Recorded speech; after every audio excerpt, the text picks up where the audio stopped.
In the island of New Zealand, the indigenous people are called Maori.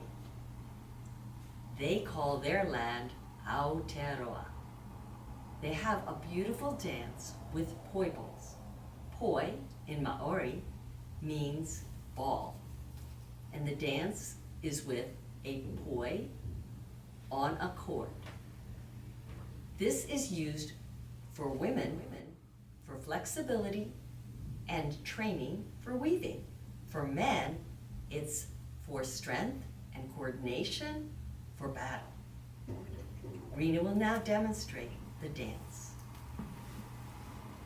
You can take your poi balls and you can start to get your timing and put them at the same time, swinging them forward, forward, forward, forward.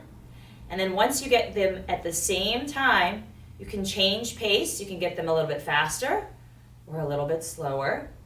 Or you can start to move. You can move sideways, or you can do a point. Or what we're gonna do is show how to cross. So then you're gonna take one arm and put it a little bit higher and cross, cross, cross, and do it faster. And then, now you can try that at home. Thank you. Now like, subscribe, and share this on Facebook or Instagram or our YouTube channel. Have a nice one. Thank you very much, and we'll do more advanced poi balls in more videos in the future.